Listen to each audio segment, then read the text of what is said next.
The year was 1917. December snow fell thick and silent over the Montana high country. Inside a timber cabin, firelight danced against rough-hewn walls. Two figures sat in the amber glow. The older man, 75 now, his hands gnarled like old roots, stared into the flames. The younger, barely 17, waited.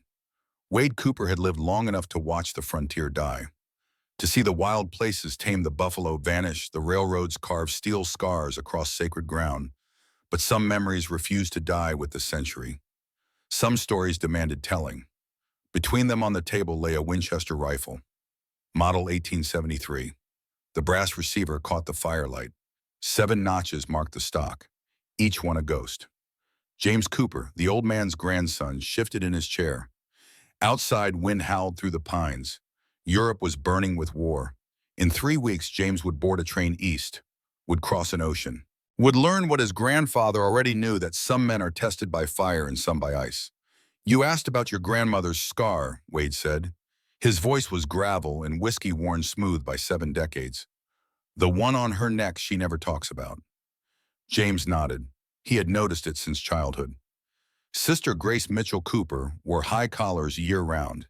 Even in August heat, even at 73 years old, she hid that mark. "That's a story about the devil's brand," Wade continued. "About when the mountain judges better than men. About how sometimes boy doing the right thing costs you everything. And sometimes it gives you more than you knew you lost." The fire popped. Sparks climbed toward the ceiling. It was winter of 1887. I was 45. Thought I'd buried my past deep enough it wouldn't find me. I was wrong. Wade reached for the Winchester. His fingers, thick with age and scarred from decades of hard living, traced the notches. "A man isn't measured by the gun in his hand, James. He's measured by the reason he draws it." The old man's eyes found his grandson's. "What I'm about to tell you, it ain't a clean story. Ain't one where good wins easy and evil dies simple. But it's true. Every word. And before you go off to France to fight your war, you need to understand something about being a man, about when to kill, about when to mercy, about when the hardest thing is just to keep walking when every fiber tells you to lie down and die." James leaned forward. Outside, the wind carried snow against the windows like thrown salt. Wade began. "Ooh, the frozen trail. 30 years earlier.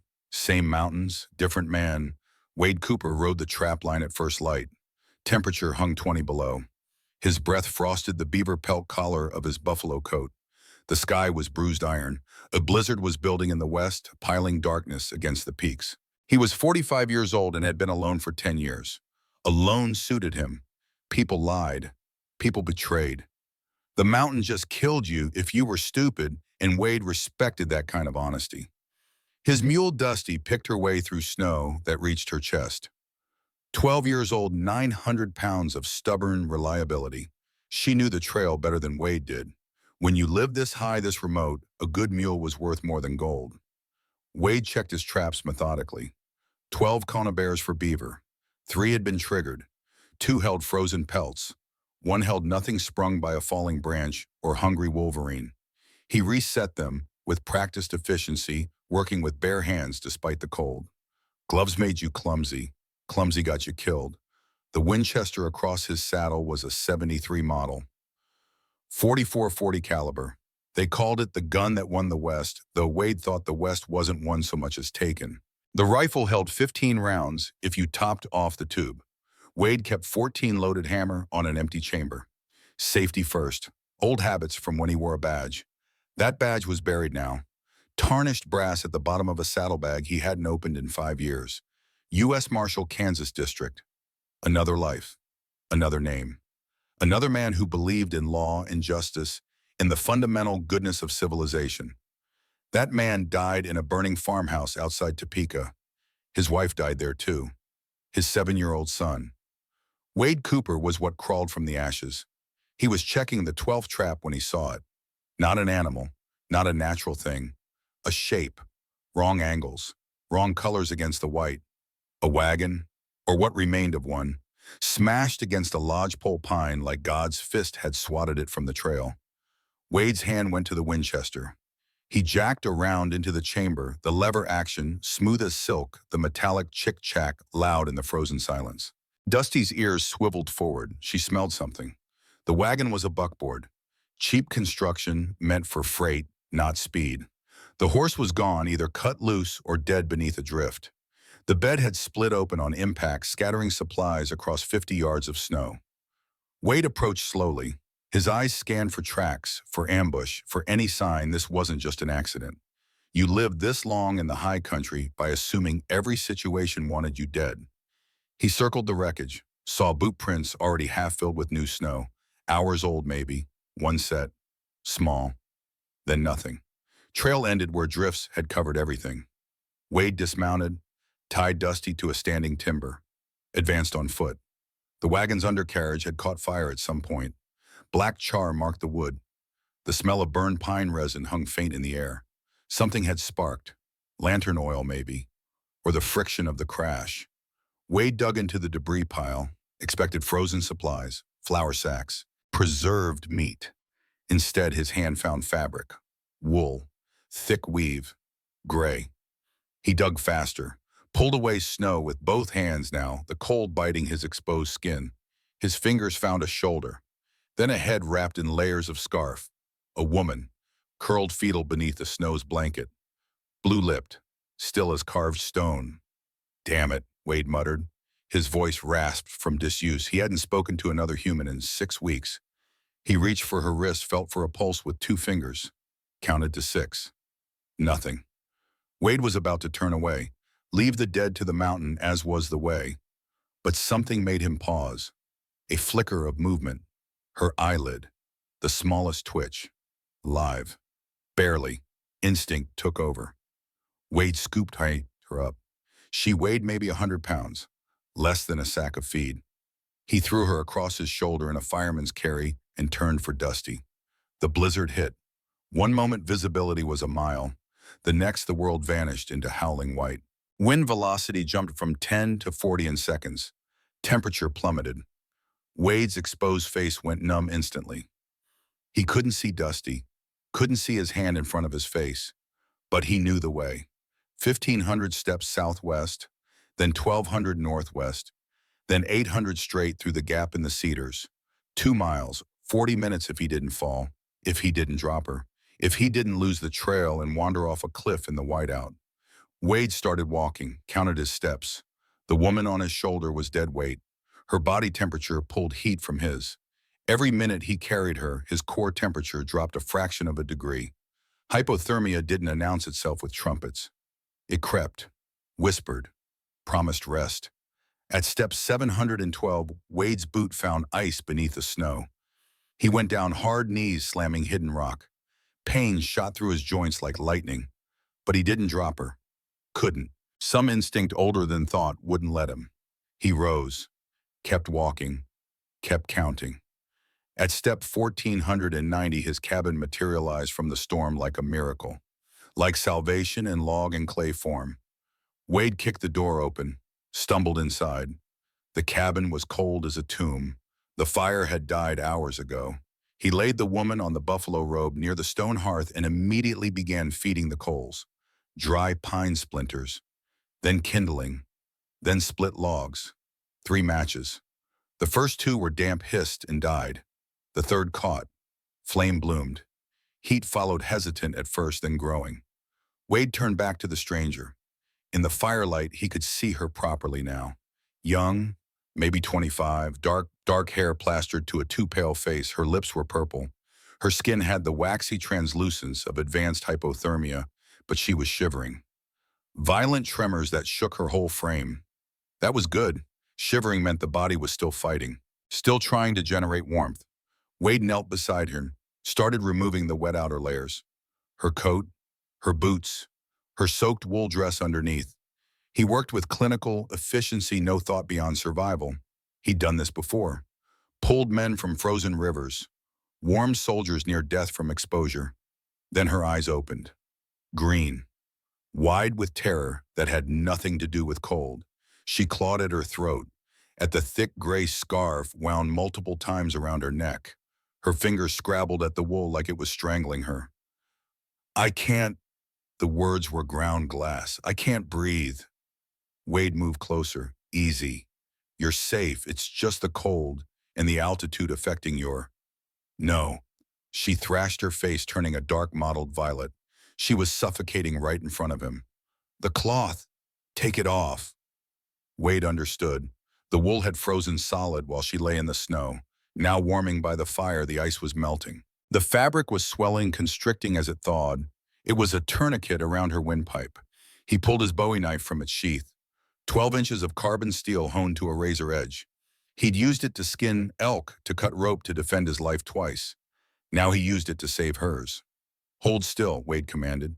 His voice had the flat authority of a man used to being obeyed. He pinned her shoulder with his left hand, slid the blade carefully beneath the layers of wool at her neck edge, turned outward to avoid her skin. With a sharp upward jerk, he severed the cloth. The wool fell away. The woman gasped, a massive inhalation that sounded like a sob. Her whole body convulsed with the effort of breathing. Then she slumped back exhausted. But Wade didn't move, didn't speak, didn't breathe. His hand still holding the knife trembled. He stared at her exposed neck. There was no bruise from the cloth, no injury from the wagon crash. Instead, burned into the pale skin directly over her jugular was a brand, a circle with a vertical line through the center, bisected by a jagged lightning bolt, the mark of the prophet. Wade's heart stopped cold. The blood drained from his face, leaving him looking older, more terrified than he'd ever looked facing a grizzly or a gunman. He knew that mark. He'd seen it once before, seared into the flesh of his wife's corpse.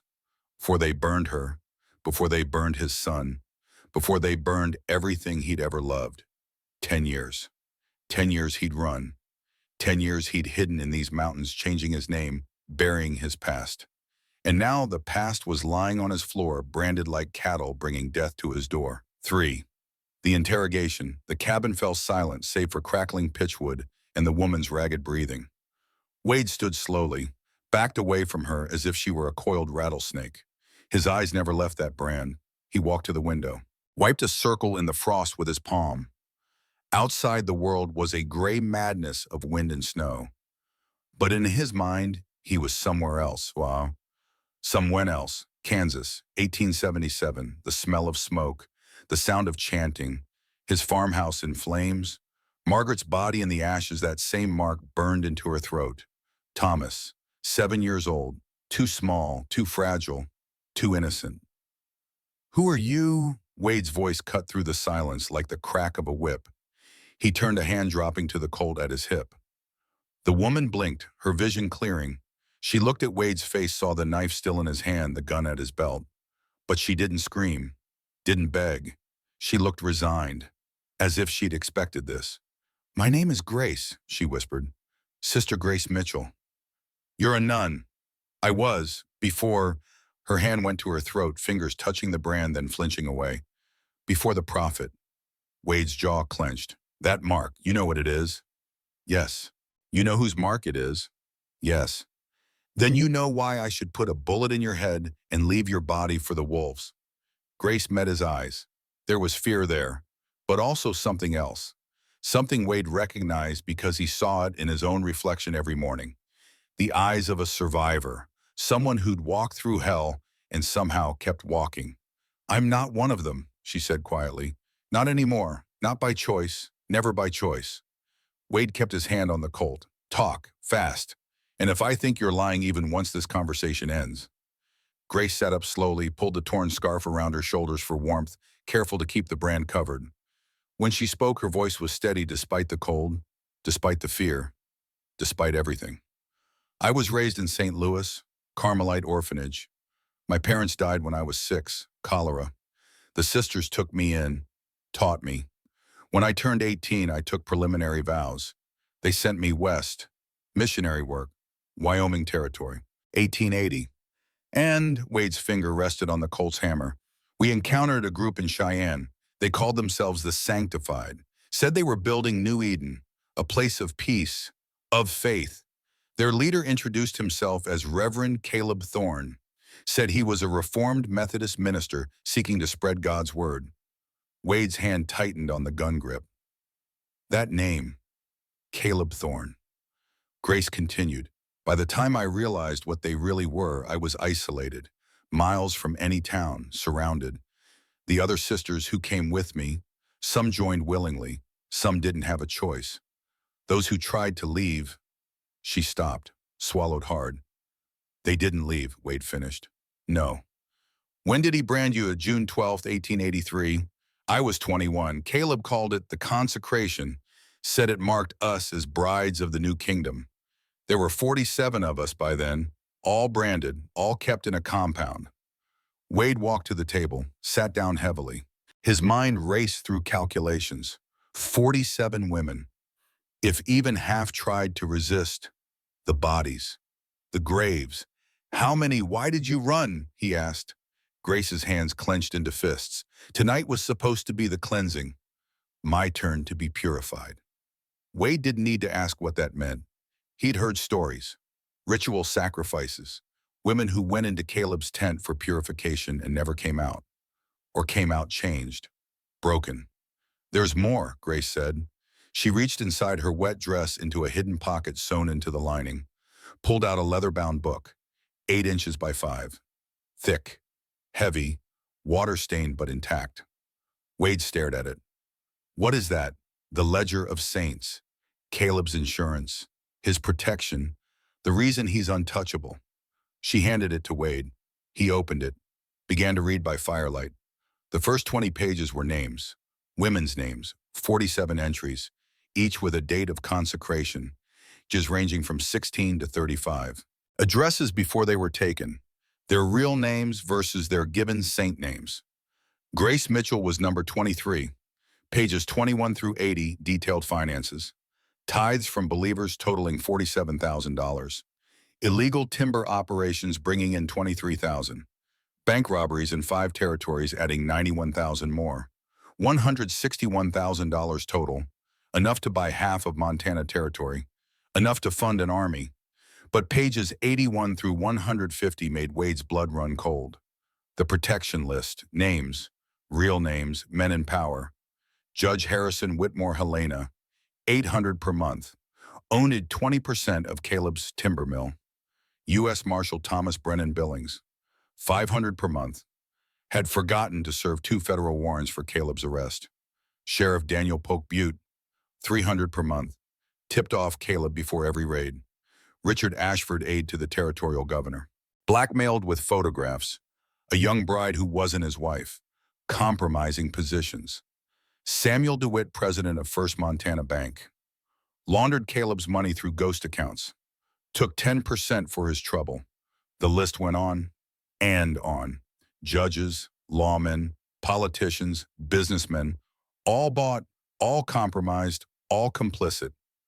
Wade closed the ledger slowly, set it on the table. His hands were shaking. If this gets out, he said quietly, Montana Territory's government collapses. That's why I took it, Grace said. Without that ledger, Caleb loses his protection. He's just another outlaw, one the law can actually touch. Wade looked at her with new eyes. This wasn't just a runaway bride. This was someone who'd planned, who'd waited for her moment, who'd stolen the one thing that could bring down a kingdom built on blood and fear. You're braver than most men I know, Wade said. I'm not brave, Grace replied. I'm desperate. There's a difference. Why tonight? Why run during a blizzard? Grace's face crumpled. For the first time, tears welled in her eyes. Because I wasn't the only one being purified tonight. Caleb had other plans, plans that involved... She stopped, took a shaking breath. I have a son, Samuel, 6 years old. Wade felt the room tilt. A nun with a child. Caleb married me in a ceremony 7 years ago. I was 19. I didn't have a choice. I never had a choice. Her voice broke. Samuel was born in 1882. Caleb's been raising him as his heir, training him to be a soldier of God, turning him into a monster, Wade finished softly. I couldn't let that happen. So I took Samuel, stole a wagon, rode until the horses were foaming, until the storm hit, until I crashed. Wade's mind flashed back to the wreckage, to the wagon bed. He'd pulled Grace from the snow but hadn't checked underneath, hadn't looked beneath the buckboard's floor. Where's the boy now? He demanded. I hid him under the wagon bed, false bottom. Before I crashed, I told him to stay hidden no matter what. When I woke up, the boards had been kicked out from the inside. Samuel was gone. Wade stood, began pacing. 6-year-old boy, lone in a blizzard. Air temperature 20 below. Wind chill at 40 below. How long? All hours 5. Time of death in these conditions for a child his size, Wade said, thinking aloud. 2 hours, maybe 3 if he found shelter. How long since the crash? I don't know. Everything's blurred. Hours. Could be 5. Could be 6. Wade stopped pacing, looked at Grace, saw the desperate hope warring with terrible certainty in her eyes. Then Dusty brayed, loud, sharp, the sound of alarm. Wade's hand went to his Winchester. He moved to the window, wiped the frost again, peered into the storm. At the edge of the clearing, 50 yards out, a shadow moved. Not an animal. Too upright, too still, too deliberate. A man on horseback, sitting motionless, watching smoke rise from the cabin chimney. Even through the snow and distance, Wade recognized the silhouette. The wide, flat-brimmed hat, the long duster coat. Is it him? Grace whispered behind him, voice tight with terror. Is it Caleb? No, Wade said, racking the Winchester's lever with a metallic snap. That's not Caleb. That's Nathan Crow, his head tracker. As if summoned by the name, 3 more riders emerged from the tree line. They didn't charge, didn't shout, just sat their horses in the blowing snow, waiting. They found us, Wade said quietly. What do we do? Grace's panic was rising. Wade turned from the window. His face was carved from granite, eyes cold as the storm outside. We don't die. Not tonight. He moved to the back of the cabin, kicked aside a worn rug revealing a trap door cut into the floorboards. A root cellar dug 10 feet down. Get in, he ordered. If they burn us out, heat will kill you up here. Down there, you have a chance. What about you? I've got a conversation to finish with Mr. Crow. Wade pulled the trap door open. Grace climbed down into darkness. Wade closed it behind her, kicked the rug back in place. Then he returned to the window. Opened it just a crack, enough to slide the Winchester barrel through. The wind howled in bringing snow and bitter cold. Cooper, a voice called from outside. It carried across the clearing, despite the wind. We know you're in there, old man. We know you have the girl. Wade didn't answer. He sighted down the barrel, waiting. You hear me, Cooper? Crow shouted. Send her out and we leave you to your rat hole. Still Wade waited, finger on the trigger, breathing slow. Caleb knows you're here. Crow's voice took on an edge. He says he forgives you for the past. He just wants what belongs to him. Wade squeezed the trigger. The Winchester's report cracked like thunder. The sound echoed off canyon walls. Crow's hat flew off his head, spinning into the snow 20 feet behind him. You tell Caleb, Wade roared into the storm, that the only thing waiting for him here is a shallow grave. The response was immediate. A hail of lead hammered the cabin. Wood splintered, glass shattered. Bullets punched through the clay, chinking between logs like fists through wet paper. The air filled with flying debris and the smell of gunpowder. Wade ducked low, crawled across the floor as his cabin became a killing box. 40 rounds, maybe 50. They were trying to turn the logs into splinters. Then came the fire. The first arrow hit the roof with a solid thunk. Wade looked up, saw orange flames spreading across the cedar shakes. They'd wrapped the arrowheads in pitch-soaked cloth. The dry wood caught instantly. Another arrow, another. Within seconds, his roof was ablaze. Wade made his calculation. 2 minutes until the roof collapsed. 3 before smoke overcame him. 4 before the whole structure was an inferno. He crawled to the cellar, opened it. Time to go. Grace climbed out. Her eyes were wide, reflecting the growing firelight from above. Wade moved to the window. Before he'd built this cabin, he'd lived through an attack by Blackfoot raiders. Learned from it. He'd sawed through the bottom log at the back wall, created an escape route, a bolt hole hidden behind the stacked firewood. He kicked the wood aside, pulled the latch. The log swung inward. Through there, he ordered. Stay low, get into the brush, wait for me. What are you doing? Evening the odds. While Grace crawled through the opening into the snow beyond, Wade grabbed what he needed: a bear trap from the wall, a new house number 6, 40 pounds of iron and serrated teeth. He set it quickly, muscle memory from 100 trap lines. The mechanism clicked into place with a sound like breaking bones. He placed it directly under the front window, covered it with a thin layer of debris. Then he grabbed his emergency kerosene, the lamp oil he kept for long winters, poured it in a line from the trap to the door. The fumes made his eyes water. Wade struck a match on his thumbnail, touched it to the kerosene. Flame raced along the line, hit the door, created a wall of fire 6 feet high, separating the trap from the entrance. Wade didn't wait to admire his work. He dove through the bowl hole as the first rider kicked in the door. The scream that followed was unhuman, high-pitched, garbled with agony. The bear trap had found a leg, steel teeth buried in flesh and bone. The man's shrieks cut off abruptly. Shock or death. Wade didn't care which. He rolled into deep snow behind the cabin. The cold was shocking after the heat. 30 degrees difference in 3 seconds. His exposed skin went numb. Grace was there, huddled behind stacked firewood, shaking violently. "Come on!" Wade grabbed her arm, pulled her toward the tree line. Behind them, his cabin of 10 years became a beacon. Flames consumed the roof with a sound like tearing canvas. Sparks climbed hundreds of feet into the storm. The structure groaned, supports giving way. They were 100 yards into the timber when the roof finally collapsed. The crash echoed across the valley. A geyser of sparks shot skyward, briefly turning night into day. Wade looked back once, saw his past burning. Everything he'd built in 10 years of solitude. The only home he had known since Kansas. "I'm sorry," Grace whispered beside him. Wade's jaw was set. His eyes reflected the distant flames. "Don't be. It was just wood. We're alive. That's what matters." They pushed deeper into the forest. The trees here were thick. Lodgepole pine packed so tight you couldn't see 10 feet in any direction. The snow was waist deep. Wade broke trail, forcing his legs through the drifts in high, exhausting steps. Behind them, voices shouted, "Organize! Regrouping!" These weren't random thugs. They were trained, disciplined, dangerous. Wade counted heads mentally. 4 riders initially, 1 down in the bear trap, 3 left, plus however many Caleb was bringing with his main force. They had maybe an hour head start, maybe less. "Where are we going?" Grace gasped behind him. She was struggling, the altitude, the exertion, the hypothermia she'd barely survived an hour ago. All of it was draining her.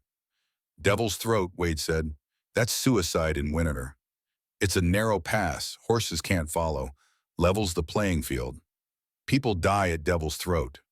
"People die everywhere," Wade replied. "At least there we choose how." They climbed. The terrain grew steeper. The trees thinned as they gained elevation. 8,000 feet, then 8,500. The air grew thinner.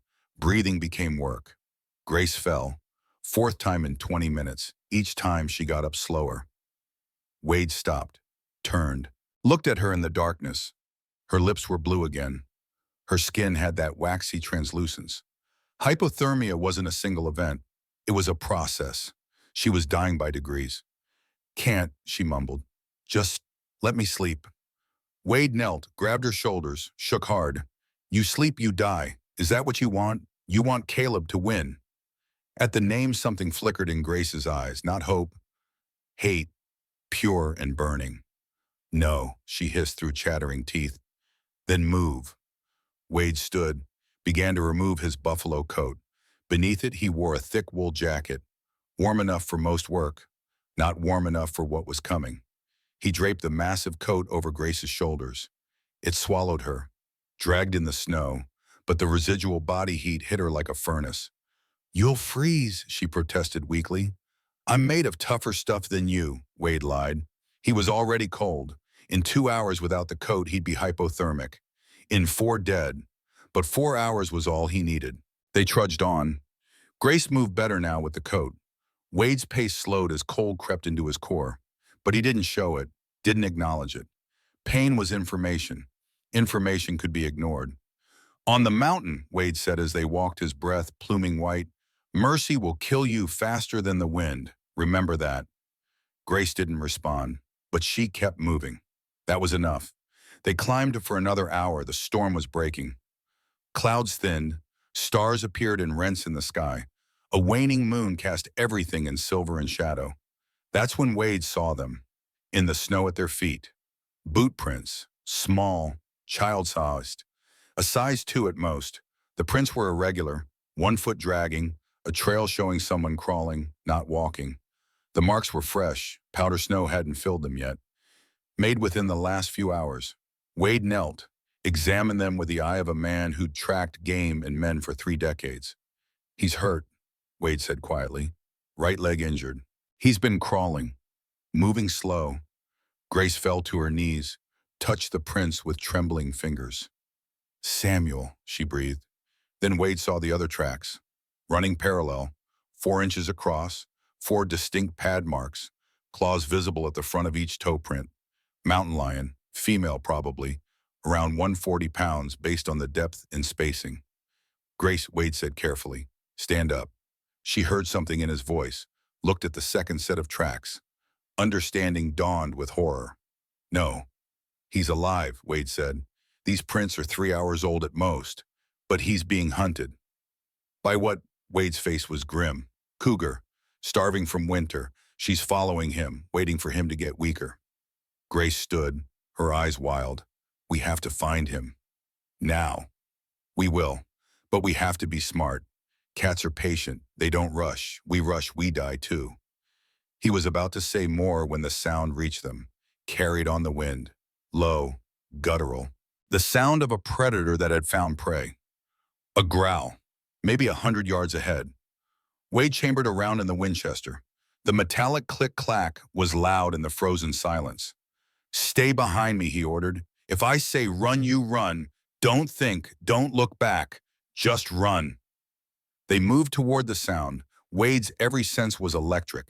Finger on the trigger, eyes scanning the shadows where trees became darkness. The growl came again. Closer, 60 yards, 50. Then Grace saw it first. Pointed with a shaking hand. Ahead, at the bottom of a ravine, where a frozen creek cut through the landscape. A small shape, huddled beneath the exposed roots of a fallen oak. A child, motionless, dressed in rags, curled tight against the cold. And 10 feet away, crouched, muscles bunching. A mountain lion, gaunt, ribs visible through tawny fur, eyes reflecting the moonlight like coins. The cat's tail twitched, the universal sign, the moment before the spring. Grace screamed, Samuel! The cougar's head snapped toward them. For 1 crystalline second, the world held its breath. Then Wade pulled the trigger. The mountain exploded with sound and fury. And in a cabin 30 years later, Wade Cooper paused his story, looked at his grandson. The boy's eyes were wide, transfixed. Did you save him? James whispered. Did Samuel live? Wade's old eyes glinted in the firelight. That boy is where the story gets interesting. Pour me some coffee. This next part needs strength to tell. Outside the 1917 cabin, snow continued to fall. The same snow that had fallen 30 years before. The same mountains, the same cold. But the man telling the story had changed. Had been changed by fire and ice and the impossible choices that turned boys into men. James poured coffee with shaking hands. Wade lifted the cup, stared into its dark surface, and continued. The Winchester bucked against Wade's shoulder. The sound of the shot was a physical thing rolling across the frozen landscape like thunder. The .44-40 round traveled at 1,300 feet per second. At 35 yards, it covered the distance in less time than a heartbeat. Wade didn't aim for the cougar's head. Skulls deflected bullets, especially at angles, especially on cats. Instead, he aimed for the shoulder, the boiler room, where the bullet would punch through muscle and bone and vital organs and stop the threat before the spring. The mountain lion screamed. The sound was eerily human, a shriek of shock and pain and primal rage. The animal spun in midair, twisting to bite at its own flank where the bullet had struck. Hit the ground, thrashed once, twice, then lay still. Blood spread dark across white snow. Grace was already moving, sliding down the embankment toward the fallen oak, toward the small bundle of rags huddled beneath its roots. Samuel, her voice cracked, raw with desperate hope and terrible fear. Samuel, baby, please. Wade kept the Winchester trained on the tree line, scanned for movement, for threats. Cougars were solitary hunters, but he'd been wrong before. Cost of assumptions was death. He approached the dead cat carefully, kicked it once, hard. No response. The glassy eyes stared at nothing. Wade knelt, checked the entry wound, clean shot, straight through the shoulder into the heart and lungs. The animal had been dead before it hit the ground. 140 pounds of muscle and fang and claw, starving, desperate. In another 30 seconds, it would have killed a 6-year-old boy. Wade turned toward Grace. She was on her knees in the snow, pulling the small form into her lap. The child was blue, his eyes frozen shut with rime ice. He wore what had once been a coat but was now little more than rags. One boot was missing. His exposed foot was black with frostbite. Is he breathing? Wade called, moving closer but still watching their perimeter. Grace pressed her ear to the boy's chest. Her own breathing stopped as she listened. Seconds stretched. 5, 10, 15. Then she gasped. Yes, faint, but yes. Wade knelt beside them, stripped off his glove with his teeth, pressed 2 fingers to the child's carotid artery, felt for the pulse. It was there. Thread thin, erratic, maybe 40 beats per minute. A normal child Samuel's age should be 90 to 110. Stage 3 hypothermia, Wade said. His voice was clinical, detached, the voice of a man who'd pulled frozen men from rivers during his martial days. Maybe worse. Core temperature probably mid-80s. We've got minutes, not hours. He looked at Samuel's exposed foot. The toes were hard, waxy, definitely frostbite, probably 2nd degree, maybe 3rd. The boy would lose toes, maybe the whole foot if they didn't act fast. Fire, Wade said. Now. He didn't wait for wood. Pulled his knife, slashed the lining of his wool jacket. Inside was cotton batting for insulation, dry. Perfect kindling. He gathered what twigs he could find with numb fingers, arranged them in a crude teepee, shielded the pile with his body against the wind. He pulled a match tin from his pocket. 5 matches left. His hands shook from cold. The first match broke as he tried to strike it. The second hissed and died too damp from condensation. The third caught, a tiny flame fragile as hope. Wade cupped it, touched it to the cotton batting. The material caught. Orange flame bloomed. He fed it carefully. Twigs, then larger branches. Within 2 minutes, a fire crackled in the shelter of the creek bank. Bring him close, Wade ordered. Not too close. Rapid rewarming causes shock. Could kill him as sure as the cold. Grace positioned herself and Samuel near the flames. Wade began stripping the boy's wet, frozen clothes. The fabric cracked as he peeled it away. Underneath, Samuel's skin was mottled, purple and white in patches, the pattern of severe hypothermia. Wade wrapped the child in the buffalo coat Grace had been wearing. The coat was still warm from her body heat. He pressed Samuel against Grace's chest. Skin-to-skin contact, the most effective way to transfer warmth. Hold him, Wade said. Talk to him. Make him fight. Grace clutched her son, rocked him. Her lips moved in prayer or pleading or both. Come on, baby, she whispered. Come back to me. Please, Samuel. Please. Wade moved away, drew his knife again, approached the dead cougar. They needed food, needed the pelt. In these mountains, you wasted nothing. Death fed life. That was the way. He began skinning the animal with practiced efficiency. The knife moved in long, smooth strokes, separating hide from flesh. Blood steamed in the cold air. The work was grim but necessary. They'd need protein, need warmth. The cat had tried to kill Samuel. Now it would help save him. Wade was halfway through when he heard it.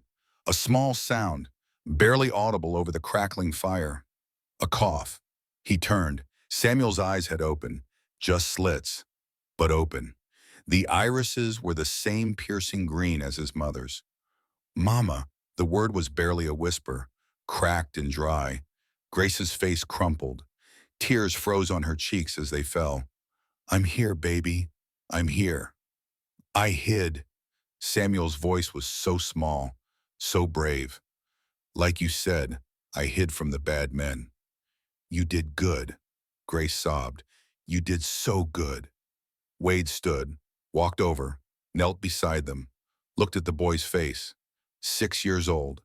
Should be playing with wooden soldiers or helping with chores, not fleeing through a blizzard, not marked for death by a madman who thought he was God. You're a brave kid, Wade said. His voice was rough. Braver than most grown men I know. Samuel's eyes found Wade's. Fear flickered there. This strange man with blood on his hands and a face carved from stone. Who is he? Samuel asked his mother. Grace looked at Wade. Her eyes shone with gratitude and something else. Something Wade hadn't seen directed at him in 10 years. Trust. He's the reason we're alive, she said softly. Wade stood, turned back to his work, uncomfortable with the emotion, with the connection. He was a ghost, a shadow, a man who lived alone because everyone he'd ever cared for had burned. But as he finished skinning the cougar, as he cut strips of meat and skewered them on green willow branches to roast over the fire, Wade felt something shift. Some wall inside him, 10 years thick, developed a crack. They ate in silence. The meat was tough, gamey, but it was protein and fat and warmth. Samuel managed a few bites before exhaustion took him. He slept against his mother, breathing easier now, color returning to his face. Wade banked the fire, kept it low. Smoke could be seen for miles. They'd already announced their position with the gunshot. No need to send up a beacon. We need to move, Wade said. That shot carried. Anyone within 2 miles heard it. Where? Grace asked. She looked exhausted, pushed past all reasonable limits of endurance. There's an old logger's cabin on Ironwood Ridge, 5 miles south by southwest, built over the river, defensible. We rest there, get warm, then we walk to Fort Benton. How far? 150 miles, 2 weeks on foot if the weather holds. And then, Wade met her eyes. Then you give that ledger to people who can use it. Federal marshals I trust. They'll protect you. Start new lives somewhere Caleb can't reach. What about you? I'll do what I should have done 10 years ago. Finish what I started in Kansas. Before Grace could respond, Wade held up his hand, listened. His eyes narrowed. Sound carried strangely in the mountains, bounced off canyon walls, distorted by wind and distance. But Wade had lived here long enough to know the difference between natural sounds and man-made ones. What he heard now was the latter, the crunch of snow, rhythmic, heavy, multiple sources, getting closer. They're here, Wade said quietly. He kicked snow over the fire. The flames died in a hiss of steam. Darkness rushed in to fill the space where light had been. The moon was setting. Dawn was still an hour away, the darkest part of night. Wade grabbed his Winchester, checked the load. 3 rounds left in the tube. He'd fired twice at the cabin, once at the riders, once at the cougar, had started with 14, now had 3. His Colt held 6. His boot knife was always ready. Against how many 4 riders initially? 1 dead in the bear trap. That left 3, but Wade knew Caleb wouldn't send just 4 men after stolen property this valuable. There would be more. Main force, following the advanced scouts. Can you walk? Wade asked Grace. She nodded, stood on shaking legs. Lifted Samuel. The boy was small for 6, maybe 45 pounds. Grace could carry him for a while. They moved. Wade led them up the far side of the ravine, away from the creek bed, into denser timber. The snow was deep, exhausting, but the trees provided cover. Behind them, voices called out, coordinating, not hiding their presence. Why would they? They had numbers, had weapons, had the advantage. Wade pushed them hard, ignored Grace's labored breathing, ignored the weight of his own exhaustion. Pain was just information. Keep moving or die. Those were the only options. 2. The Devil's Throat. The terrain changed as they climbed. The gentle slope gave way to something steeper, more treacherous. They were entering the approach to Devil's Throat. To their left, the mountain rose in a sheer wall of granite, ancient, unforgiving. Striations in the rock showed layers of geologic time, millions of years compressed into bands of color. To their right, the ground fell away, a void. Darkness so complete it seemed to have substance. The canyon below was 2,000 feet deep. At the bottom, a river raged, too far down to hear. But Wade knew it was there. had seen men fall into that darkness, had heard the screams cut off when they hit water moving fast enough to shatter bones like glass. The path between wall and void was narrow, maybe 4 feet at its widest, tapering to less than 2 feet in places. Ice covered 80% of the surface. Black ice, nearly invisible, deadly. Watch your footing, Wade said. One slip and you won't stop falling until spring. Grace's face was pale in the pre-dawn gloom. There has to be another way. There is. Back down into their guns. This is the only path horses can't follow. On foot, we have a chance. They started across. Wade went first, tested each step before committing weight, his back pressed against the granite wall, moving sideways. Shuffle step. Testing. Moving. Repeat. Behind him, Grace followed. She'd tied Samuel to her back with strips torn from her dress. The boy was awake, silent, his small arms locked around his mother's neck. The wind was ferocious here, channeled by the canyon, accelerated. What had been 30-mile-per-hour gusts in the valley became 60-mile-per-hour blasts trying to peel them off the mountain. Wade felt the force of it, like invisible hands shoving, pulling, testing. They were 50 yards along the ledge when Wade saw it. Ahead, a dark fissure in the granite face, an old mining prospect, abandoned decades ago when the vein played out or the miner fell, or both. There, Wade pointed. Get inside. They scrambled toward the opening. It was maybe 6 feet wide, 20 feet deep. The ceiling was low, barely 5 feet, but it was shelter, a defensible position. Wade positioned Grace and Samuel in the back, drew his Winchester, aimed at the bend in the trail behind them, waited. Minutes passed. The darkness began to gray, dawn approaching. In the growing light, Wade saw him. Nathan Crow. The man appeared at the far end of the ledge, 300 feet away but visible in profile against the sky. He sat his horse at the point where the path narrowed too much for the animal to continue. Casual, confident, like he was out for a morning ride instead of hunting fugitives across a killing field. Crow dismounted, tied his horse, started walking the ledge on foot. No hesitation, no fear. He moved like a man who'd done this 100 times before. Wade sighted down the Winchester's barrel. Range was long for a shot, 300 feet, nearly football field length. The wind was gusting, the light was bad, but Wade had made harder shots. His finger touched the trigger, applied pressure. 2 pounds, 3, then stopped. If he fired now, the others would know their position, would come prepared, armed, ready. Wade had 3 bullets. Against how many unknown number was a bad tactical situation.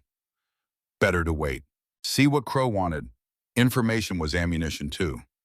Crow walked closer, steady, methodical. He carried a Henry rifle, 44 rimfire. Tube held 15 rounds plus 1 in the chamber. Superior firepower to Wade's 3 remaining shots. At 40 yards, Crow stopped, far enough to be out of knife range, close enough to talk without shouting. Cooper, Crow called out. His voice was smooth, almost friendly. I know you're in that hole. Nowhere else to go on this path. Wade didn't answer, kept the rifle trained on Crow's chest. You're making this harder than it needs to be, Crow continued. He pulled out a cigarette, lit it with a match struck on his thumbnail. The casual arrogance of a man who thought he was untouchable. The prophet is a generous man. He wants to offer you a trade. Still, Wade said nothing. I don't trade with devils, Wade finally called back. His voice echoed off the canyon walls. Crow laughed, dry, rasping. Oh, but you will for this. He took a drag on the cigarette, blew smoke into the wind. You think you're saving a helpless girl? Cooper, you think she's just a runaway wife? Wade's finger tightened on the trigger. She didn't just run, Crow shouted. The friendliness dropped from his voice like a shed skin. She stole the ledger of saints. She has the names Cooper, the judges, the senators, the marshals on Gantry's payroll. She has the book that brings the whole New Eden crashing down. Wade glanced back at Grace. She didn't deny it. Her face was set, defiant. Is it true? Wade asked her quietly. Yes, Grace whispered. Crow's voice floated over the wind, dropping an octave. dripping with malice. "She didn't come alone, Cooper. Why don't you ask her about the child?" Wade froze, looked at Grace, at Samuel sleeping against her chest. "What child?" Wade demanded. Grace began to weep, silent tears tracking through the grime on her face. "I didn't have a choice. He was going to take him. Turn him into a soldier." "Where is the boy?" Wade's voice was sharp. "I hid him," Grace choked out. "In the wagon, under the floorboards. When I crashed, I couldn't get him out. The wood was jammed. I tried, Wade. I swear I tried." Wade's mind reeled back. The wagon wreckage. He'd dug Grace out, hadn't checked underneath, assumed the space was empty or filled with supplies. "He's still there?" Wade asked, horror creeping into his voice. "He's dead," Crow shouted from the ledge. His voice carried savage satisfaction. "My men found the wagon, Cooper. The boy is gone, frozen stiff. She left her own son to die to save her miserable skin." Grace grabbed Wade's arm. Her eyes were wild, desperate. "No, he wasn't in the wagon, and when I woke up, the boards were broken from the inside. He walked away. My boy is out here somewhere. Alive." Wade looked from the weeping woman to the laughing man on the ledge. Tried to process. 6-year-old boy, walked away from wagon, into blizzard, alone. The boot prints they'd followed, the drag marks, the cougar tracks. Samuel had escaped, had crawled for hours, had been hunted, and they'd found him. Crow was lying, playing psychological warfare, trying to break them. Wade stepped out onto the ledge, fully exposed himself to Crow's rifle. The tracker looked surprised. "Giving up, old man?" "No," Wade said. His voice was deadly calm.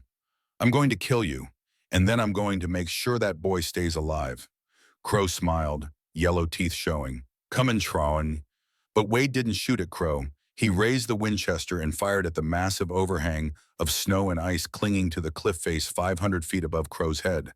The cornice, unstable, pregnant with a winter's worth of accumulation, hanging by the physics of temperature and pressure and luck. Wade's bullet punched into the connection point, where snow met rock. For 1 second, nothing happened. Then the mountain groaned. 3.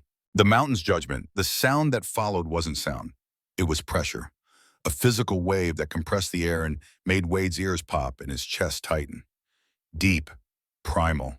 The voice of the mountain rendered in frequencies below human hearing. Crow looked up.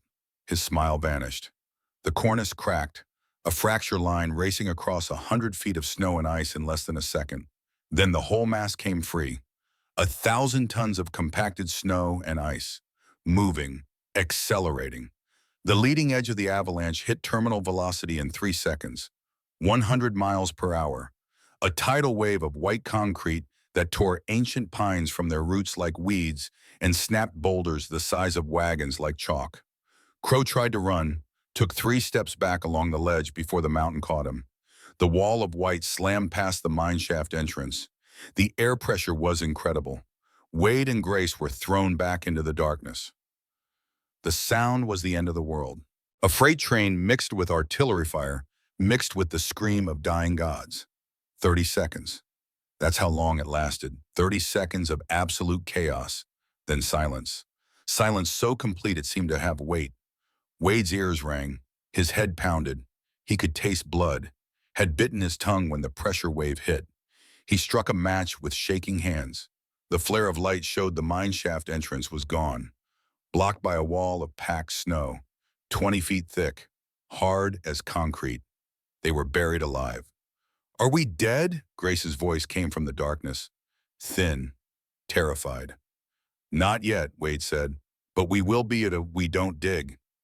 They dug for 90 minutes, with bare hands, with pieces of broken timber from the old mine supports, with desperation. Wade's fingers bled, his nails tore. Grace's hands were worse, shredded, raw. But she didn't stop, couldn't. Samuel was with her. If she stopped, they all died. Wade's right hand finally punched through, into cold air. Blessed, freezing, beautiful air. They widened the hole, crawled out onto a landscape transformed. The ledge was gone, buried under 50 feet of debris. The trees below, the path they'd climbed, all erased, smoothed over like a blank page. The sun was rising, pink and gold against the eastern peaks. The avalanche debris stretched for half a mile down the canyon. A river of destruction frozen mid-flow. Crow, Grace asked. Wade scanned the field of white, no bodies visible, either buried under the slide or swept off the cliff. Either way, Nathan Crow was answering to a higher judge now. Gone, Wade said simply. He looked at Grace, at Samuel. Both were at the absolute edge of survival. Hypothermia, exhaustion, dehydration, shock. In another hour, maybe two, they'd simply lie down and not get up. But they'd bought time. The avalanche would delay pursuit, force Caleb's main group to find another route, give them maybe 4 hours head start. 4 hours to find Samuel's Bryce trail again, to confirm he was the same boy, to reach shelter before their bodies gave out. Wade, oriented by the sun, checked his internal map built from a decade of wandering these mountains. The wagon crash site was east. If Samuel had crawled from there, the wind would have pushed him toward the timberline, away from the cliff, toward the creek bed where they'd found him. Can you walk? Wade asked Grace. She nodded, lifted Samuel again. The boy was awake, watching Wade with those green eyes, old eyes in a young face, eyes that had seen too much. They descended the mountain, skirted the avalanche debris. It was brutal work. The snow was deeper here, disturbed by the slide, unstable. Every step was a gamble. An hour passed, the sun climbed higher.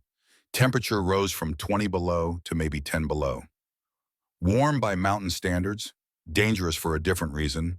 Warming snow meant more avalanche risk, meant the mountain was unstable. Angry, Wade stopped suddenly, held up his hand. What? Grace whispered. Sign. Wade pointed. In the lee of a massive spruce, the snow was disturbed, not by wind, not by falling debris, by something smaller, more deliberate. Boot prints, small, child-sized, and drag marks, like something heavy being pulled. Samuels? Grace asked. Her voice broke on the name. Wade knelt, examined the tracks with the eye of a man who'd tracked everything from deer to deserters. The prints were fresh, made within the last few hours.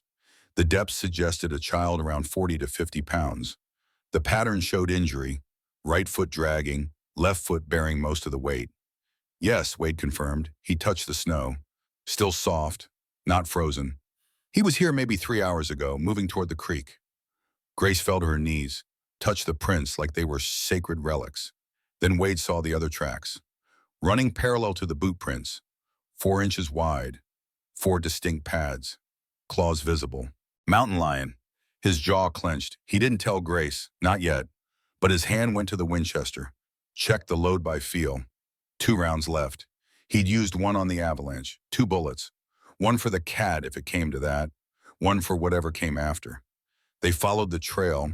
It led them down into a ravine, toward a frozen creek. The tracks grew fresher, more recent. The cat's prints moved closer to the boys, converging.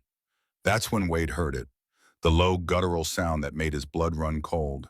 A snarl, the sound of a predator that had found prey. He broke into a run. The second chance. Wade crested the small rise above the creek bed and his heart stopped. The scene below could have been painted, frozen in a moment of perfect horror. A fallen oak roots exposed, creating a cage-like shelter. Inside, a small figure in rags, motionless, blue.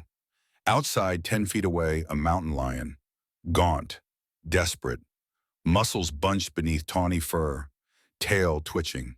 The universal sign, 2 seconds from the killing spring. Grace screamed behind him. Samuel! The cat's head snapped toward them. Wade didn't hesitate, didn't think, didn't calculate wind or range or angle. Raised the Winchester, found the shoulder in his sights, squeezed. The world exploded with sound and consequence. Everything that followed happened in the firelit cabin. The rescue, the fire, the meat, Samuel waking, speaking, surviving, Grace holding her son, Wade finishing the story he'd started to tell his grandson. You saved him, James breathed, 17 years old and transported by the tail. You killed the cat. I did, Wade confirmed. Old now, tired, but the memory burned bright. And for about 10 minutes, I thought maybe that was enough. Maybe we'd won. Maybe joy or fate or dumb luck had given us a chance. He paused, sipped cold coffee. But the mountain wasn't done with us yet, V. Caleb's arrival, Wade had just finished skinning the cougar when he heard it. A sound that made every nerve in his body scream danger. Silence. The wind had died, the birds had stopped. Even the creek seemed to hold its breath. Nature going quiet when predators approached. Wade's hand went to the Winchester. He stood slowly, canned the tree line. "What is it?" Grace asked. She was still holding Samuel. The boy was eating small pieces of cooked meat, getting color back. "Listen," Wade said. Grace fell silent, strained to hear. Then her eyes widened. "I don't hear anything." "Exactly." Wade kicked snow over the fire, doused it completely. Smoke could be seen for miles, could draw attention they couldn't afford. He was reaching for Grace when he saw it.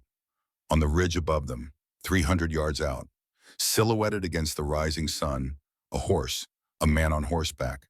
But not just any man. This one sat perfectly straight, perfectly still, like a statue carved from shadow. He wore a white hat, wide-brimmed, pristine despite the wilderness, a long duster coat that fell to his stirrups, and in his hands held like a talisman a book, a Bible. "Caleb Thorne," Wade breathed. Grace's reaction was immediate, visceral. She clutched Samuel so tight the boy whimpered. Her face drained of all color. Her whole body began to shake. "No," she whispered. "Please, God, no. Not him. Anyone but him." Wade understood. This wasn't fear of violence. This was something deeper. Primal. The terror of prey that knows the predator. That has felt its teeth. Behind Caleb, riders emerged from the timber. 1, 18, 10, 15, 20, 20 armed men, lining the ridge like crows on a fence, each one carrying a rifle, each one wearing a white sash across their chest, the uniform of the sanctified. Wade did the math. Winchester 1 round, Colt 6 rounds, boot knife, against 20 rifles with maybe 300 rounds total. They were in a creek bed, natural kill box. Steep banks on both sides, open ground behind, boxed in. "We're dead," Grace said flatly. "Not yet," Wade replied, but even he didn't believe it. Caleb's voice carried across the distance. Melodic, warm, the voice of a preacher comfortable at a pulpit, which made it terrifying. Wade Cooper. The name echoed off the canyon walls. I wondered what manner of man could kill my best lieutenant. I should have known it was the ghost of Kansas. Wade grabbed Grace and Samuel, shoved them behind the oak roots, leveled his rifle at the ridge. "Go to hell, Caleb," he shouted back. Caleb's laugh was gentle, benevolent, like he was dealing with a wayward child. "I'm trying to save you from it, brother. You have something that belongs to me. 2 things, actually." "They're not things," Wade growled. "They're people. Flesh is fleeting, Wade. The soul is eternal. And the soul of that woman and that boy belongs to the church of the sanctified." Caleb closed the Bible, handed it to the rider beside him, made a signal with his hand. 3 riders started down the slope. Wade waited until they were halfway, 40 yards, close enough. He didn't shoot the men. He shot the lead horse. The animal screamed, went down hard, tumbled forward, threw its rider, created a domino effect that turned the slope into a chaos of thrashing hooves and panicked men. "Run!" Wade roared at Grace. But she didn't run away from the horses. She ran toward them, exactly as Wade had instructed. The last thing they'd expect. Trying to spook the animals.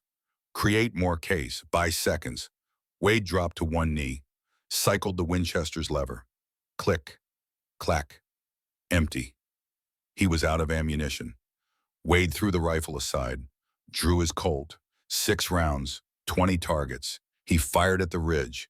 Not aim shots, suppression fire. Keep their heads down, give Grace time. Bang. A rider grabbed his chest, fell. Bang. Another's hat flew off.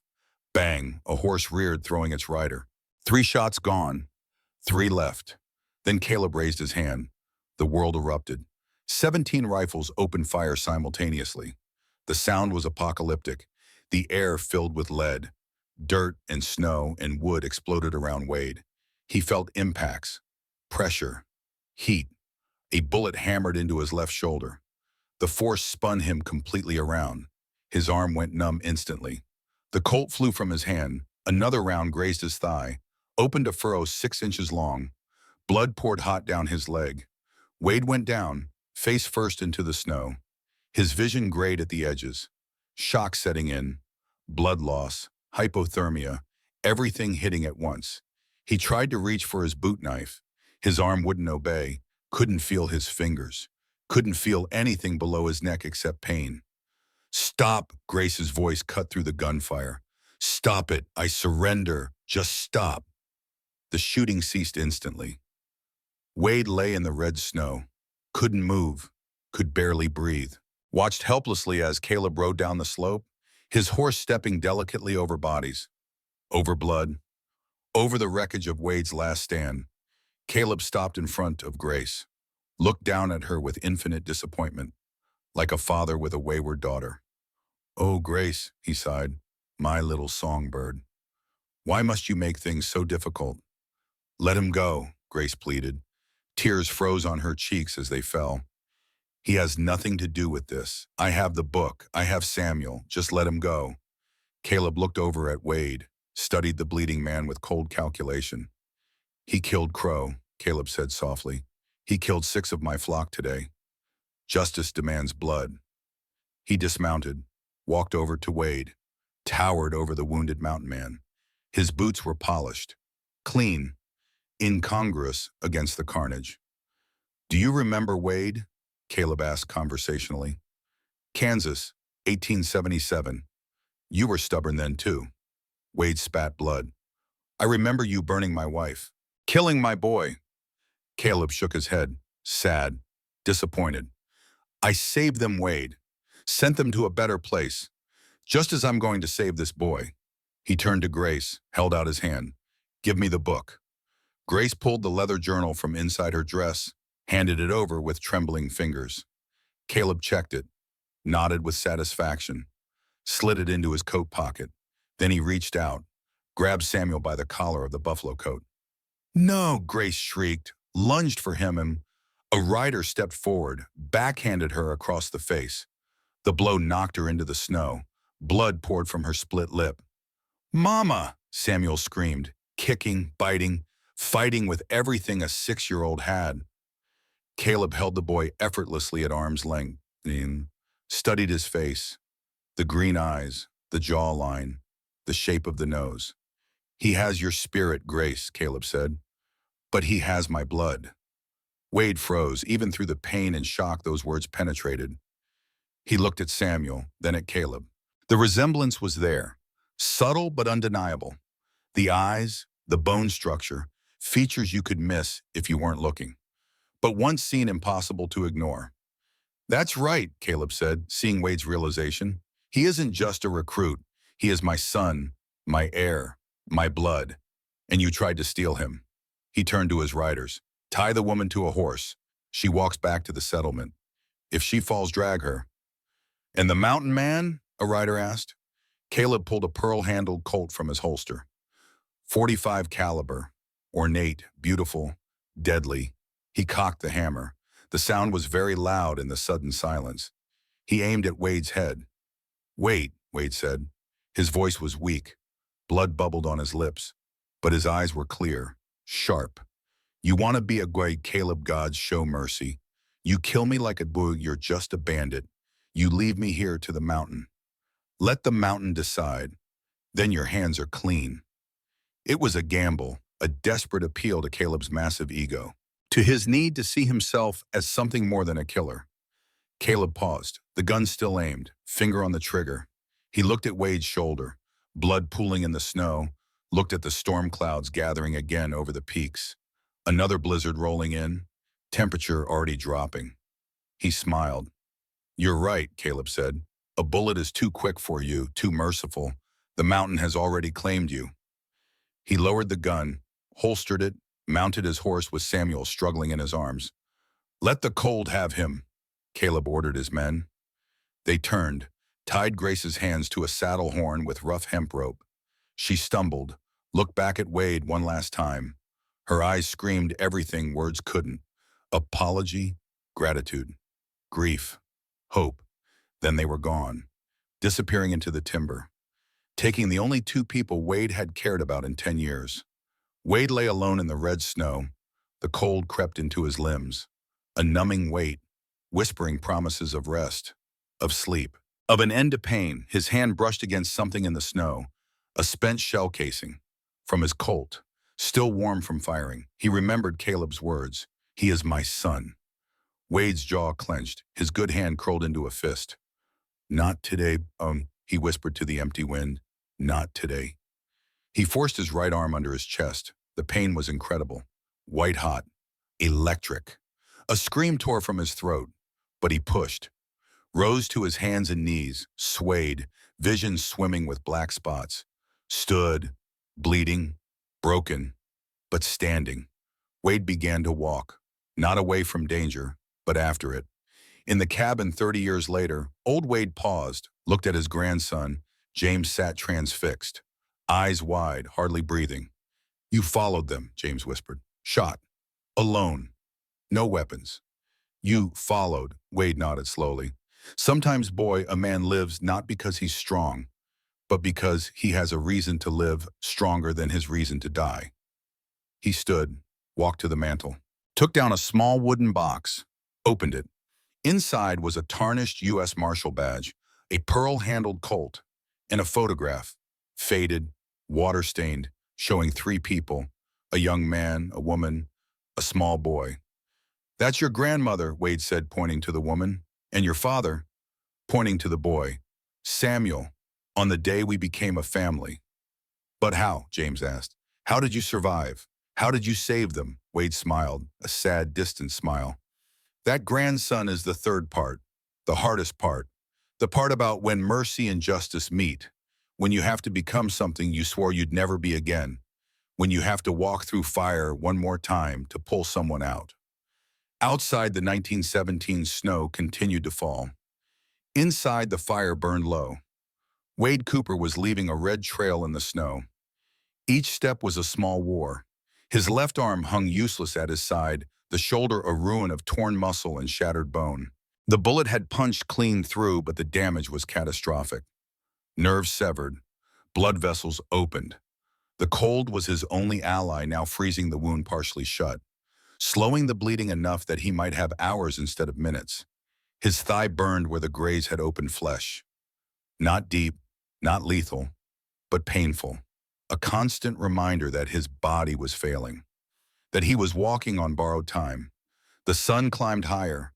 Temperature rose to maybe zero, warm by mountain standards, deadly by any other measure. Wade counted his steps, a trick from his martial days. When you focused on numbers, you couldn't focus on pain, couldn't acknowledge the voice in your head saying, "Lie down, rest, sleep, let the mountain take you." 1,000, 2,000, 3,000 steps. He wasn't tracking by sight anymore. The blood loss made his vision swim, made the world tilt and blur at the edges. But he knew these mountains, had walked them for 10 years, knew where a man like Caleb Thorne would go. The Ironwood logging mill, built 20 years ago during the timber boom, abandoned when the easy wood ran out and the company moved north. A skeleton of rotting timber perched over the river. The building sagged like a dying man, but it had walls, a roof, stoves for warmth, perfect for a cult needing shelter, perfect for a madman playing God. Wade had been there once, 5 years back, checking it as potential winter shelter. Decided against it.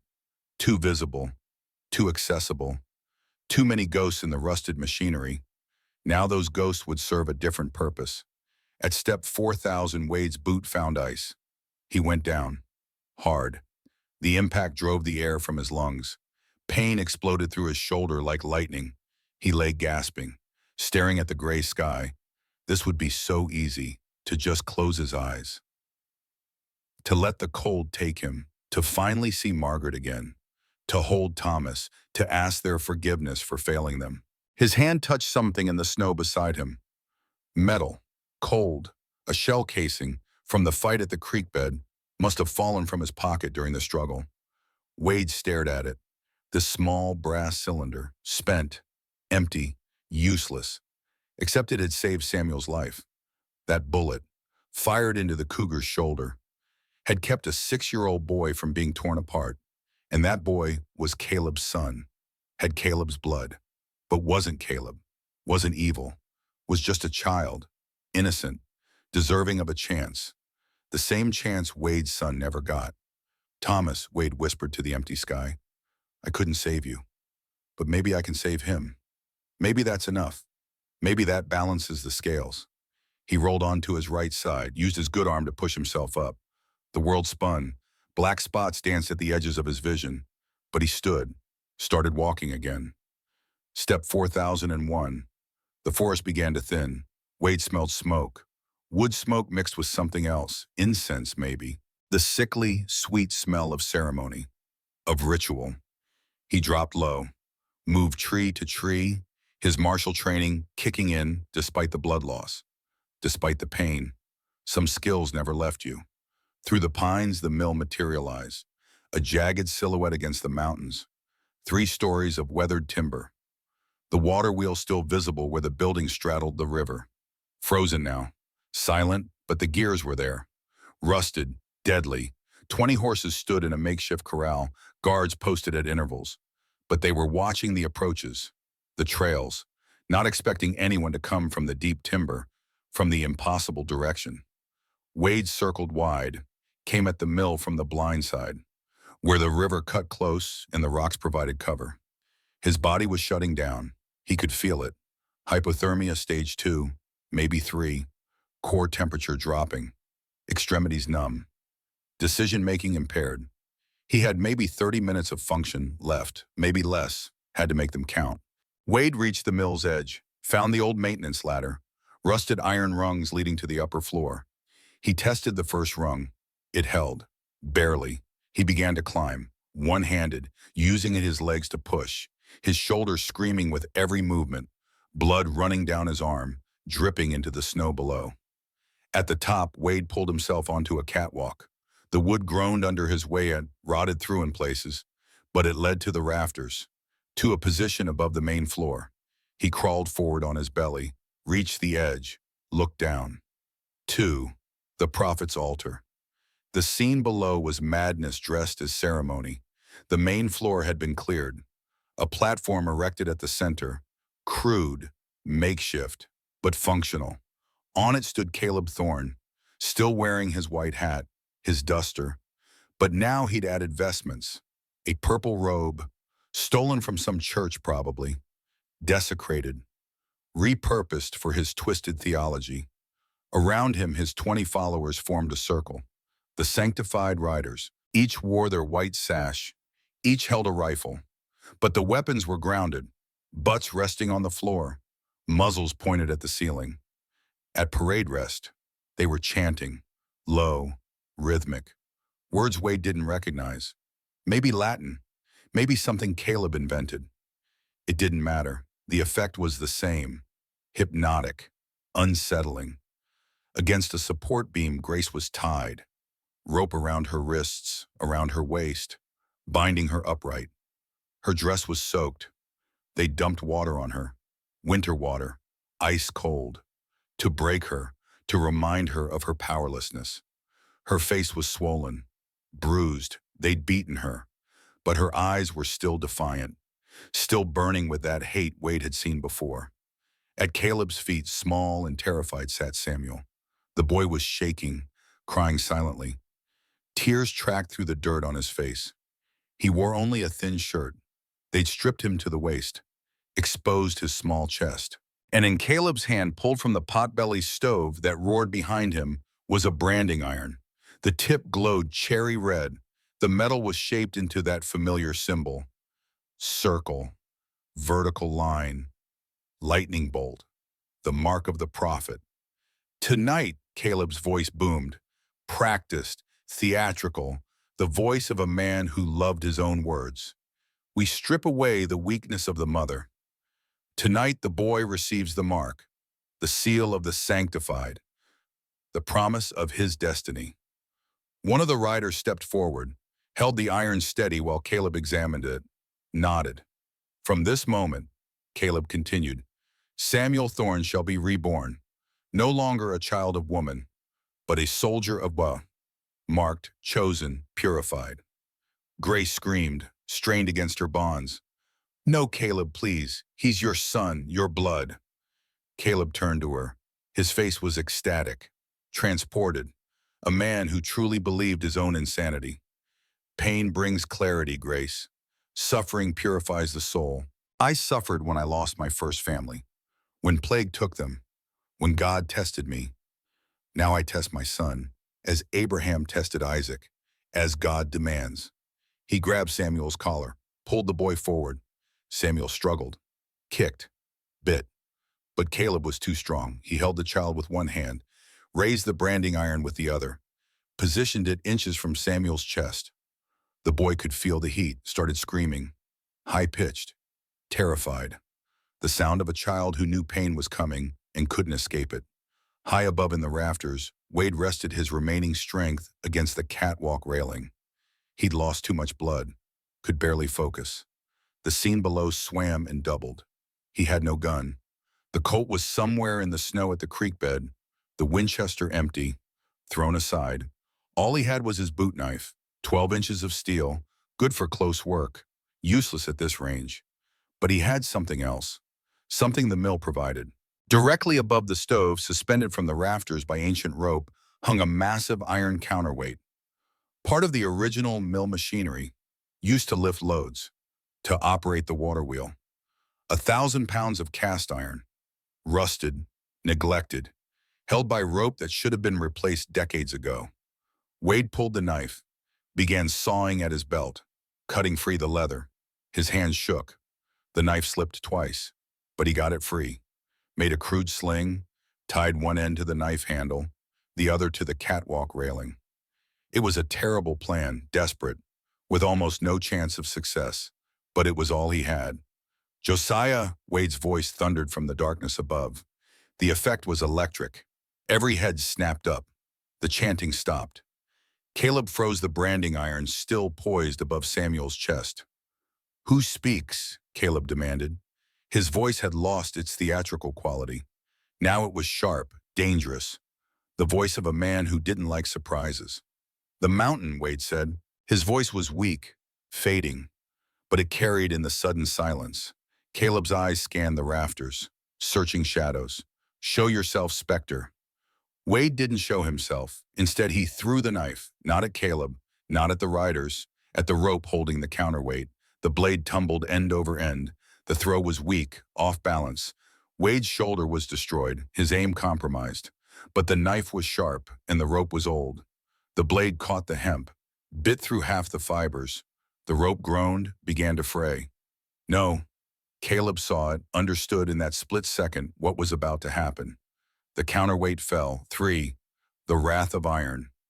The 1,000 pounds of cast iron plummeted 12 feet in less than a second, accelerating, building momentum, building destructive force. It hit the potbelly stove dead center. The impact was catastrophic. The cast iron stove, designed to withstand heat, not impact, shattered like pottery. Pieces of metal flew in every direction. Shrapnel traveling at lethal velocity. But worse was what came from inside. The stove had been burning hot for hours. Coals glowed white. Temperature inside was probably 800 degrees. When the stove ruptured, those coals exploded outward. A shotgun blast of burning ember and ash in superheated air. The dry timber floor caught instantly. Decades-old pine, dry as paper, soaked in sawdust and oil. Perfect fuel. Flames raced across the floor, up the walls, into the rafters. In 5 seconds, the mill went from ceremony to inferno. Chaos erupted. The sanctified riders broke formation. Some ran for the doors. Some tried to beat out flames. Some just stood frozen, trapped by indecision. In the confusion, Wade dropped from the catwalk, landed hard on the platform. His legs buckled. The impact drove pain through his body like a spear, but he forced himself up. Through the smoke, he saw Grace, still tied to the beam. Flames climbing the wood behind her. Wade stumbled forward. Drew his boot knife. The blade he'd thrown had been his spare. This was the real one, the one he'd carried for 20 years. He cut Grace's bonds. The rope parted. She fell forward into his arms. Samuel, she screamed. Where's Samuel? Wade looked. The boy was gone. Caleb had him, was backing toward the rear of the mill, away from the flames, toward what looked like a cargo door. Get out! Wade shoved Grace toward the nearest exit. Back door run. I'm not leaving without my son. I'll get him. Go! Grace hesitated. Then the roof groaned. A support beam cracked, made her decision. She ran. Wade turned, faced Caleb across 20 feet of burning floor. The prophet stood with Samuel clutched in one arm. In his other hand he'd drawn the pearl-handled Colt. .45 caliber, ornate grip, hammer cocked. He is mine, Caleb shrieked. His face was twisted. Mask of rage and righteousness melted together. The prophecy is written. He is my heir, my blood, my legacy. Wade stepped through the fire. His clothes were smoking, his face blistered from heat, but he kept walking. Prophecy's over, Caleb. Caleb aimed the Colt at Wade's head. Center mass, point-blank range. Even a madman couldn't miss. He pulled the trigger. Click. The hammer fell on an empty chamber. Caleb's face went white. He stared at the gun, couldn't comprehend. He cocked it again. Click. Misfire. The percussion cap wet or damaged. Powder compromised. Maybe from the river crossing. Maybe from condensation. Maybe from divine intervention. Wade didn't care which. Guess your God disagrees, he said. He didn't use his knife. Didn't need to. Instead, he slammed his good shoulder into Caleb's chest, drove the preacher backward with all his remaining strength. Caleb stumbled. His boots slipped on scattered coals. He fell hard against the shattered remains of the stove, cried out as red-hot metal seared through his vestments. Through his skin, he dropped Samuel. The boy scrambled away, toward the door, toward freedom. Caleb writhed, tried to push himself up. The fire was spreading, consuming, the temperature rising by the second. Wade, he looked up, eyes wild. Wait, I can give you anything, redemption, salvation. A place in the new kingdom. Wade knelt, brought his face close to Caleb's, close enough to see the fear. The sudden realization that mortality applied even to self-proclaimed prophets.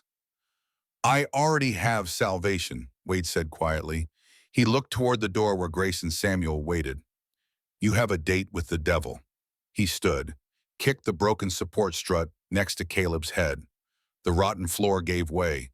Caleb's scream cut off as he fell into the darkness below, into the machinery, into the frozen gears of the water wheel. There was a wet crunch, then silence. Wade, Grace's voice from the door. The roof, Wade looked up. The ceiling was coming down, support beams giving way, burning timber falling like rain. He ran, or tried to. His body had nothing left. He stumbled, fell, couldn't get up. Grace was there. How she got back inside, Wade didn't know. But she grabbed his good arm, pulled. Samuel was on his other side, the boy's small hands gripping Wade's coat. Together they dragged him toward the door. A beam fell, missed Wade's head by inches, exploded into sparks and flame. They burst out into the night, into clean air, into snow and cold and blessed darkness.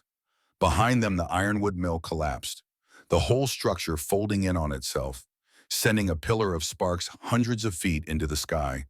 The sound was apocalyptic, the death rattle of a building and the evil it contained. Wade fell to his knees in the snow.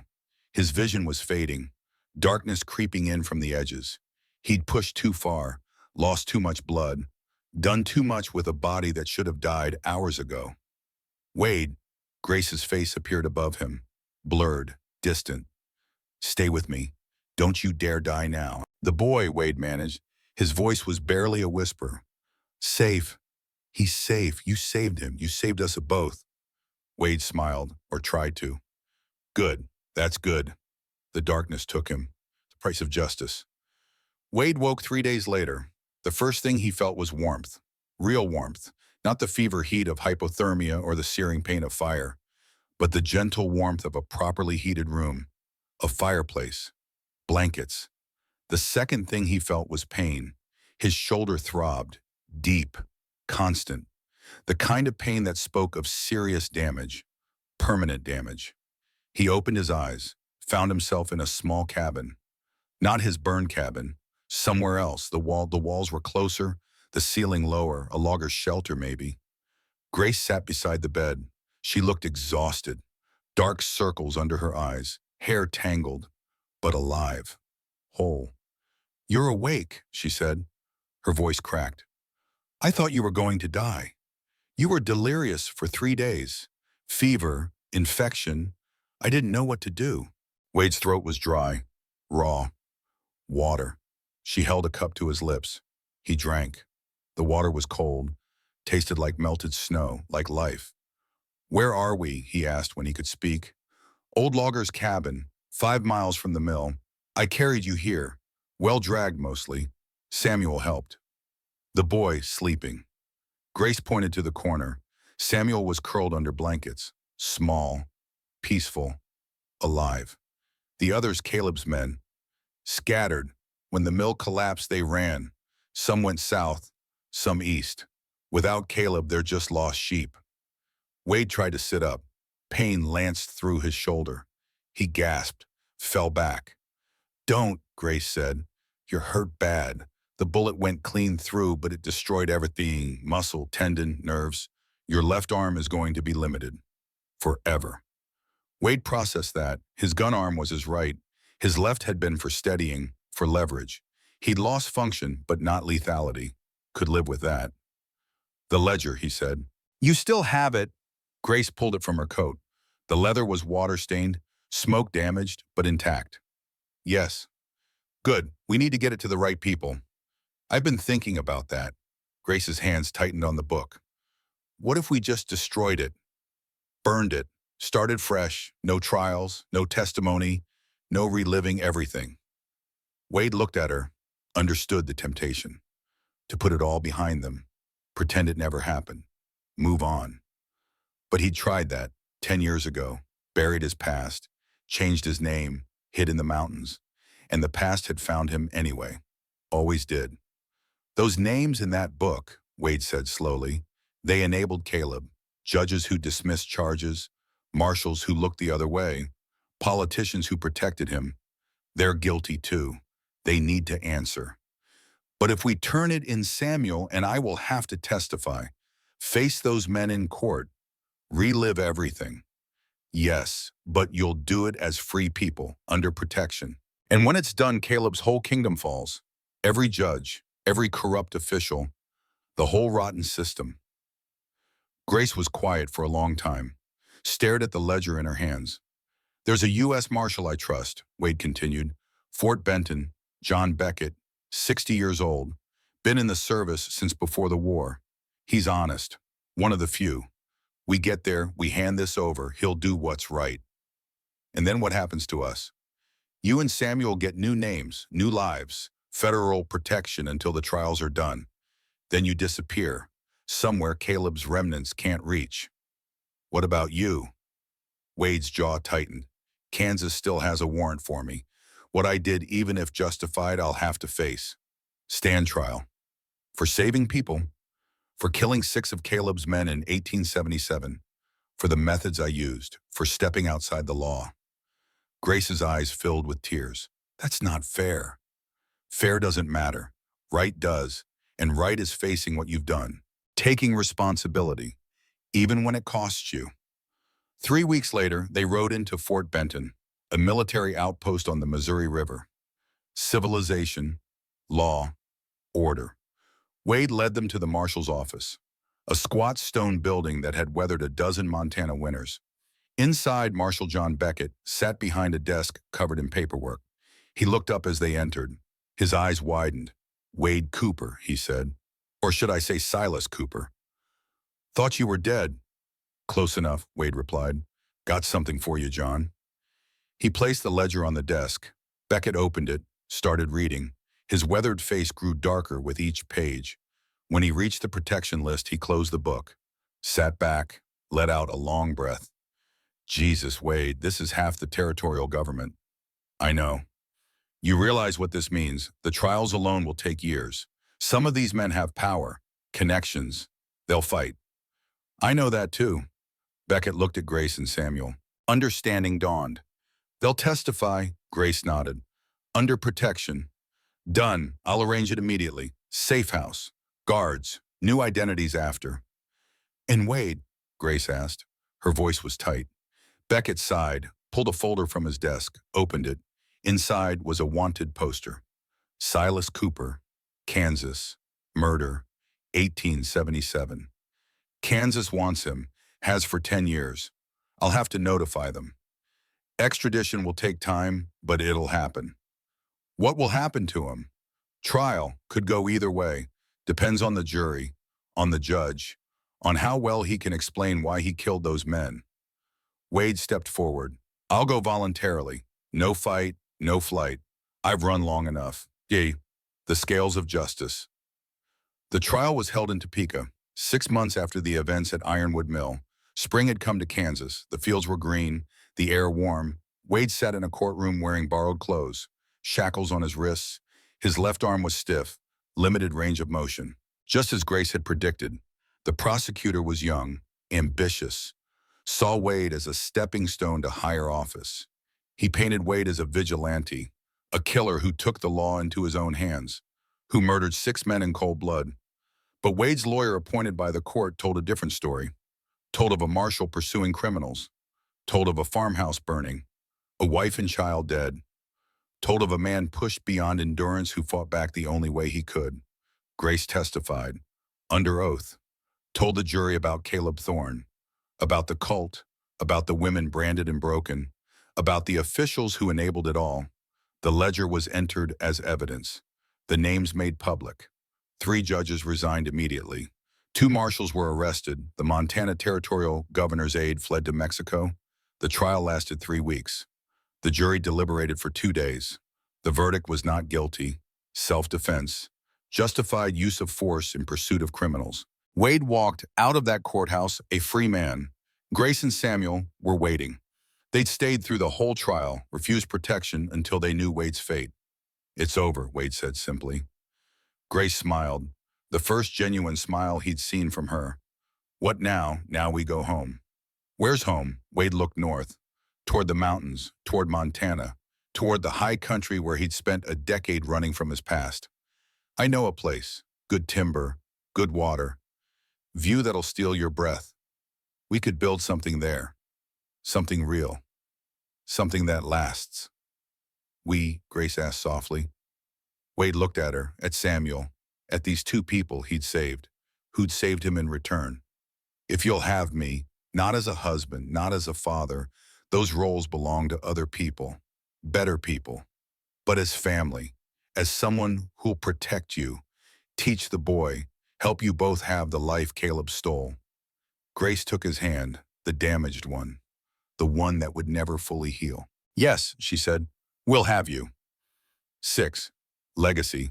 6 months after the trial, September 1888, Wade stood on a hillside in the Bitterroot Mountains. Different location from his old cabin. Higher, more remote, but beautiful.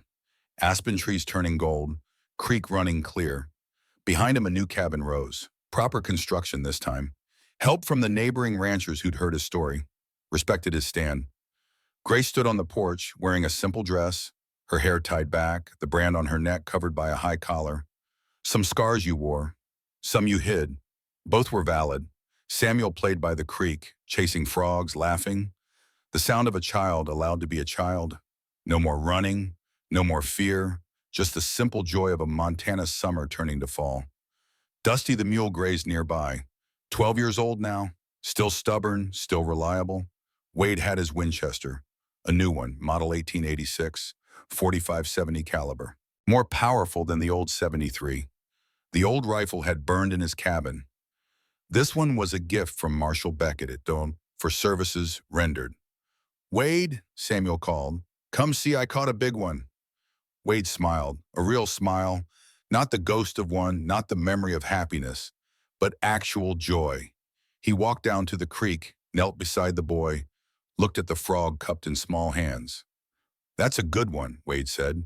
Bullfrog. See the size of those back legs, he can jump 10 feet easy. Can we keep him? Frogs don't like being kept, they like being free. But we can watch him, learn from him, then let him go. Samuel considered this, nodded, set the frog down. It sat for a moment, then launched itself into the creek with a splash. The boy laughed, pure, unburdened. Grace joined them, sat beside Wade on the bank. Her hand found his. "You did good," she said quietly. "We did good. All of us." They sat in comfortable silence, watching the water flow, watching Samuel play, watching the sun paint the mountains in shades of amber and rose. "Do you ever regret it?" Grace asked. "Everything you gave up, the solitude, the peace." Wade thought about his old life, the cabin he'd burned, the 10 years alone, the running from ghosts. "No," he said finally. "I thought I wanted peace. Turned out I just wanted purpose. Reason to wake up. Something worth protecting. And now, bitch, now I have it." A hawk cried overhead, circling on thermals, hunting, but not hunting them. They were under the mountain's protection now, part of its story. That evening after Samuel was in bed, Wade and Grace sat by the fireplace. He told her about Thomas, about Margaret, about the farmhouse in Kansas. Told her things he'd never told anyone. The guilt, the failure, the decade of running. Grace listened, didn't judge, didn't comfort with empty words, just listened. When he finished, she said, "You know what I learned from Caleb? What the one good thing to come from all that darkness was what? That the past doesn't define us, doesn't limit us. We can be broken and still become whole, can fail and still find redemption, can lose everything and still build something beautiful." Wade looked at the fire, at the shadows dancing on the walls. "Wisdom," he said softly. "What?" "Something a wise woman once told me, that we can be broken and still become whole." Grace smiled, rested her head on his shoulder. The damaged one, the one that would never be the same. But then nothing was the same, and that was okay, because different didn't mean lesser. Different could mean better. Epilogue. The fireside. 1917, in the cabin 30 years later, old Wade finished his story. The fire had burned down to coals. The coffee was cold. James sat transfixed, silent, processing everything his grandfather had told him. "So grandmother was Sister Grace," James said finally. "And dad was Samuel, Caleb Thorne's son." "By blood, yes. By choice, no. Your father chose to be better than his blood, chose to build instead of destroy, to nurture instead of harm. That's what makes a man, not who his father was, but who he chooses to become. And you raised him. We raised him. Grace and me, not as husband and wife. We tried that for a while. Didn't work. Some bonds aren't romantic. They're deeper, forged in fire and ice and blood. We were family. Our family will always be." James looked at the Winchester on the mantel. "The 7 notches, one for each of Caleb's men you killed. No, one for each life saved that day. Grace, Samuel. The other 5 were people who testified at the trials. Used the ledger to bring down the whole corrupt system. Those notches aren't kills. They're victories." "When do I get to carve my notch?" Wade looked at his grandson. 17. About to go to war. About to face things no boy should face. You'll carve it when you save a life, not take one. Remember that in France, the measure of a man isn't the enemies he kills. It's the friends he brings home. James nodded, the weight of that wisdom settling on young shoulders. Wade stood, walked to the window. Outside, the snow had stopped. Stars appeared through breaking clouds, the same stars that had shone 30 years ago, the same mountains, the same cold. But he was different, warmer, fuller, complete in ways his younger self could never have imagined. A knock at the door. Wade opened it. Grace stood there, 73 years old, gray hair, lines around her eyes. But those eyes still green, still fierce, still beautiful. "Done filling the boy's head with stories?" she asked. "Just telling him the truth." "The truth is complicated." "Truth usually is." She stepped inside, looked at James. "Your grandfather makes it sound heroic. It wasn't.